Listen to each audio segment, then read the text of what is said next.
Hey, how's it going? Welcome to the first ever edition of Live from Remis's Basement. Here I am, the host, Michael Remis. All my social medias at the bottom. Twitch, Twitter, Instagram, TikTok, whatever. M Remis. I'm happy to be joined by former TSN 1290 host of The Big Show and current rabbi at Shaarey Zedek Synagogue, my good friend Matthew Leibl. Matthew. Thank you so much for coming out and hanging out in the basement here with me for a couple minutes. We're going to talk sports, entertainment, food, whatever we can get to. So welcome. Thanks, Michael. It's really cool to be here. I look forward to seeing your basement in person sometime. But for now, I'm really excited about this, and I'm honored to be your first guest doing this. I think that's so cool. So thanks for having me.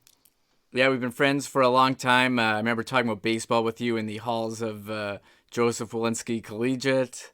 But we're here to talk about the number one story. My phone blew up on Saturday is the big trade of Patrik Laine. I didn't think that this would happen. You have to be excited when they draft a big star, number 2 overall. You think he's going to spend a long career here. Definitely a fan favorite. And, there had been the rumors all summer and leading up to it. But still, when you get that message, you're definitely shocked when you see it. So how did you find out about the trade, and what was your reaction? My buddy sent me a text message, uh, and he didn't even say what had happened. He has been kind of, I won't out him, but he has been very much wanting to get rid of Maurice and wanting to get rid of Chevy for a long time. So he just sent me this message out of the blue.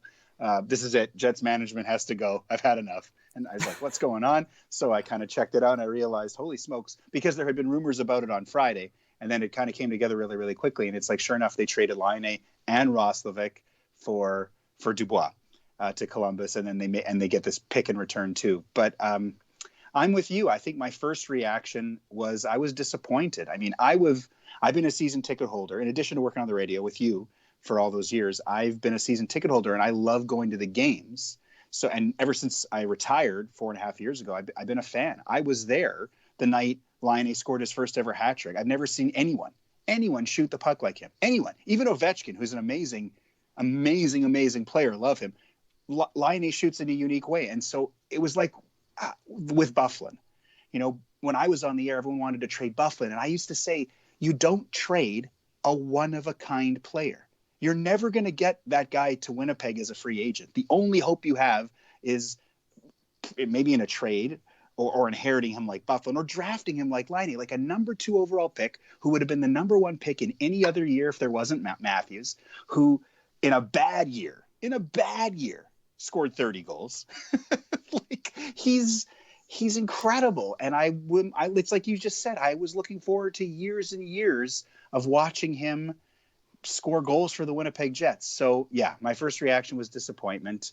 And I have to admit that even a couple of days later, I haven't completely come around on it. I have to see Dubois play, and I hope he has a future with the Jets because he's great talent too. But it's always tough to trade a superstar. Patrik Laine is a superstar already, and they traded him. Yeah, it is crazy, and I agree with you. I mean, I've seen many times at Bell MTS Place live. I mean, nobody shoots the puck like him. You see him score a goal, and like you're falling out of your seat because you can't believe how quickly he can flick his wrists, and the puck is in the back of the net. Like you blink, and it's in the back of the net. Do you remember that time? Do you remember that time he scored on his own goal? Yes, I actually saw that recently. I completely forgot about that. You don't really remember that, but it is one of the crazier things ever, and it really doesn't get talked about enough. That shot was ridiculous. It was honestly the craziest own goal shot, and right? we remember at the time. I think we thought maybe he didn't know what end of the ice he was on. I don't remember, but it was crazy. But even still, I mean, that's a player. He was a fan favorite. He's everyone's favorite player. Again, he could do things like Byfuglien that nobody else could do, and it is sad for me to think that he's no longer on the Jets. He's not going to spend his career here. But at the same time, you look at the trade, and I think that you look at long term, they have already committed to Ehlers, Connor, and Wheeler as their wingers. They didn't have a center. They didn't have a second line center. Now you're pretty strong down the middle with Dubois, and you do have those other guys locked up. Dubois, you have him next year at shorter salary, $5 million. And Laine was an RFA and probably wanted, more money. Like, do you really want to devote that much of your salary cap to wingers? So that's why, I think you're not trading him like, the Solani trade where you're getting Chad Kilger and Oleg Tverdovsky, or it's not like the Vince Carter trade where they're trading away your superstar and not getting much. This is a you don't see star for star trades, but it's like like the Heatley for Hossa one was the big one back then, or who was it, Sundin for Wendell Clark, I remember in the early 90s as well. That's right. Wasn't Yeah. Wasn't Ron Hextall part of that trade too? Wasn't it a big Mike Ricci? Like, wasn't there a big, or am I thinking of Lindros? You might be confused with the Lindros. Yeah, okay. No, you're right. Look, I think that the Jets didn't get. Look, the Jets gave up the best player in the trade. One way to look at trades is who got the best player, and I think that right now today, there's no question Columbus got the best player. You just look at Laine's numbers versus Dubois' numbers. But the Jets didn't get fleeced. Obviously, they got the guy who was picked third overall right after Laine, and you said, a big-bodied center. And what's one of the things we've heard about the Jets from day one? They got no center depth. They get all these wingers. They've got no center depth. I get all that. Like, there's a potential for this trade to down the line be a good trade for the Winnipeg Jets. Mm-hmm. But there's also a potential for it to be not such a good trade for the Winnipeg Jets. I think that's what I want to see. Like, is Dubois? So Dubois is here next year. Does he stay? How much money does he make? How is he going to play?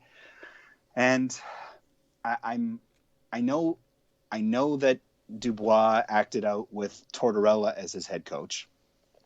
I'm just curious if he is that kind of player who doesn't have a lot of patience. If he's going to, I'm curious about what he's going to do to the dynamic in the line. There's just lots of questions about it. But no, I think you're right. Like, I think that there's obviously an argument you can make for the Jets coming out okay in the trade right now, and certainly there's the potential for it going forward. It's just hard to. It's like you said at the beginning. It's hard to say goodbye to a superstar and someone that was so loved. Yeah, and I was gonna say that. I know there's a lot of Jets fans who have Laine memorabilia, Laine jerseys, cards, etc., who probably gutted at this, and just sad to see. You felt like you knew him. He's a superstar. As a rabbi, what advice do you give to a fan who's having trouble letting go here? Because I would imagine a lot of Jets fans are still going to follow Laine's career, and if he can grow into his potential, I mean, he could move very far up the goal chart. So, what kind of do you have any advice that you could offer? For sure, it's not the kind of question I often get, but it's a great question. And I think that my first reaction was to use a line that I've heard Colin Cowherd, who's a radio and TV host in the sports world on Fox, on FS1, that I've read his books and listened to him for a really long time. He has this line, love your family like your sports. Yeah, okay, that's fair, yeah. This is tough. If you've got a kid at home who's 8 years old, he probably cried about it. I remember how I felt sitting in my parents' basement, not Remis's basement, my parents' basement, yes, when I was watching the old TSN sports desk and learned Teemu Selanne got traded, and you referenced that earlier. I know what that feels like for sure. But it's important in moments like this to take a deep breath and have a little perspective, even with our hometown team. It's just the Winnipeg Jets. Love your family like your sports. And I think the other piece of advice too is let it play out. Like, let's see what happens. I think the Jets still have a lot of great players. I think the Jets, if the Jets don't have Kyle Connor, I don't think they make this trade. Kyle Connor has been incredible to watch this year. Yeah. He's fabulous. And like you mentioned, some of these other guys like Ehlers and of course Scheifele and Wheeler, these guys are still great to watch. And maybe Dubois will be like that too. Certainly, there's still a lot of. This is not a garbage team. Like there's a lot to cheer for, and it's tough. In the last couple of years, we've lost Byfuglien and Laine in totally different circumstances, but those were players who put people in the stands. You always looked forward to seeing those individual players play. look, if you're a fan of the Jets, you should stick by the team. What do they say? You cheer for the crest on the front, not the name on the back. So if you're a Jets fan, stay loyal to the team. Try and trust in management and what they're doing. But overall, love your family like your sports. That would be Yeah, the Rabbi line, I think. yeah, that's great. I love that, and I think maybe you just don't see a lot of Dubois because he's in Columbus. He performed great in the playoffs against Toronto, and I think he will make this a better team, more complete team now, especially down the middle. But moving on from the Jets, as I don't want to keep you here too long. We got to go to the NFL. I know you've been invested in the AFC, NFC championships earlier today. You want to start we'll just quickly go to the NFC. I'm shocked that we're going to see Tom Brady in a Super Bowl again. I'm also kind of blown away just going to the end of the game. This is what everyone's talking about, is Green Bay opting for the field goal instead of going for the touchdown with Aaron Rodgers inside the 5. I mean, you got to be disappointed there. It's baffling. I didn't understand it in the moment. I was very comforted when Joe Buck and Troy Aikman didn't understand it in the moment. And I don't think I'll ever understand it. It was, I personally believe that they're going to score the touchdown there and probably get the 2-point conversion. You got a tie game. I don't understand what kicking the field goal does for you. You kick the field goal, okay, you get points, but you're still down 5, which means when you get the ball back, if you get the ball back, you still need a touchdown. So I didn't really understand that at all.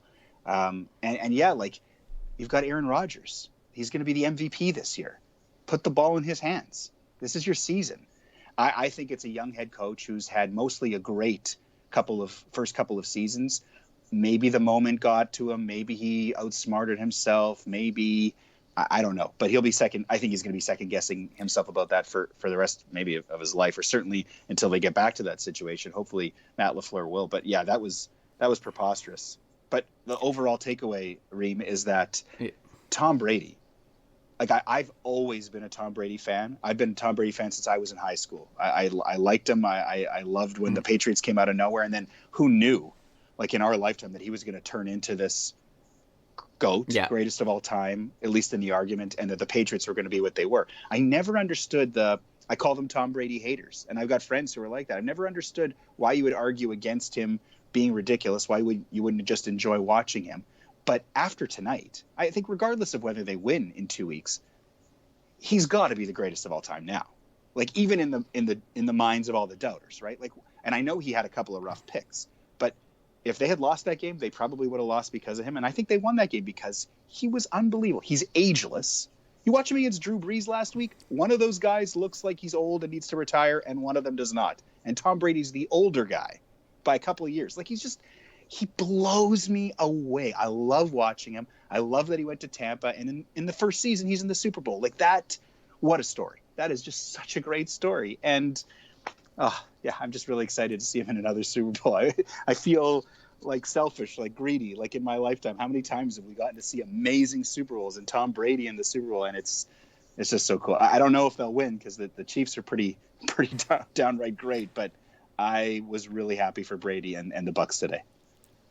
Yeah, I agree. I found myself cheering for Brady as much as I'd like to see Aaron Rodgers get there. Hard not to cheer for the greatest of all time. It was that pass to Scotty Miller at the end of the first half was incredible. How about that very first pass at the beginning of the game on the third down to Mike Evans, where he just kind of floated it up and it was so perfect, and he was just, he made a few mistakes. Absolutely. He took some shots that I thought were kind of weird plays to take shots on, but he's just truly ageless. And I was talking about it with someone I was, earlier today, and it was just this guy's going to be 44 next year? Yeah, something stupid. Is he going to retire? I don't think he's going to retire at the end of next year. I think he's going to keep going.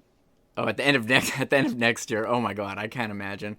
We'll have to wait and see what happens. We can get to the Chiefs here beating the Buffalo Bills. I'm kind of disappointed with Josh Allen's playoffs. The last 2 weeks, they won in Baltimore, and he didn't have the greatest game. They were kind of playing catch up all game time. They, made you think maybe they had a shot when they recovered that onside kick. But this was the Chiefs game the whole time. I don't know how anyone can stop Patrick Mahomes. He's unbelievable, and I mean, just your thoughts on Mahomes, and the AFC and how they go up against Tom Brady. I thought the Bills had a great season.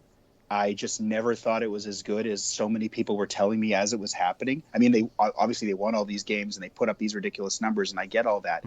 But what I didn't get was why they were being elevated so high to be in the conversation with the Chiefs. It felt like everyone was just like, oh, the Chiefs should be more dominant. They should be more amazing. They should.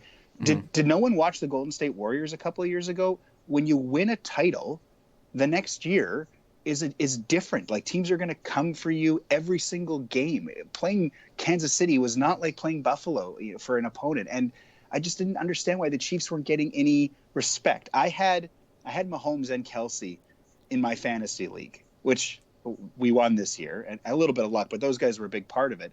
And so I watched almost all the Chiefs games, and now everyone's like, they're in all these one score games. Like, why aren't they blowing teams up? They were 14-1 when their starters played. They beat everybody. Like, they what do you want from them? They need to win 35-4, 35-3, or they're not dominant. They're 14-1 in a season where, like, basically they've been thinking about the playoffs since the first week of the year and just needed to keep their eyes on the prize. Like, I think the Chiefs, and tonight proved it, they are in a totally different class all on their own on the AFC. It's not about flicking the switch. They've been winning all these games. It's not like they were, I mean, Buffalo should be commended. They had a really good year. Kansas City, they ran away with it tonight. It wasn't close. Everything Buffalo had to do, they had to work for. Everything Kansas City did, it was like, am I going to underhand toss it to Kelsey here? Am I going to fake and run? Like, Mahomes is a ridiculous talent. His maturity and awareness are off the charts. 3 consecutive AFC Championship games, 2 straight trips to the Super Bowl. He's got a very good chance to win back-to-back Super Bowls and say, look, we're a dynasty, when everyone talked about how after the Patriots, it was going to be very hard to have a dynasty in the NFL. Mahomes, like, how we just talked about how lucky we are to have lived and grown up and watched Brady and watched Peyton Manning, and now we get Mahomes. Like, it's incredible. Yeah, it's almost like a cheat code watching him. It is pretty awesome to watch. And I will agree with you, in some of those regular season games, they were kind of just screwing around. I think they'd get to the goal line and try stuff they would maybe not try in a AFC Championship game. But you know what? We went over the time that I was planning. So Matthew, thank you so much for coming and hanging out with me in the basement. It's been great having you. We talked Laine. We talked NFL. We are looking forward to the Super Bowl, and hopefully we can talk again down the road. And hopefully this isn't the first and last edition. Well, Michael, I am so honored again to be your guest. Sorry if I rambled a little bit and took up too much time for your viewers, but I would love to come back to the basement anytime. Good luck with this, and keep in touch. I'm just a phone call away if you ever need me. Oh, okay, yeah. Thank you. Thank you again so much, and I hope to see you soon. Ladies and gentlemen, everybody, that was Matthew Leibl, former colleague at TSN 1290 Winnipeg and current rabbi at Shaarey Zedek Synagogue. And hope to see you soon on the next edition of Live from Remis Basement. So make sure you follow me on Twitter and subscribe on YouTube for that information.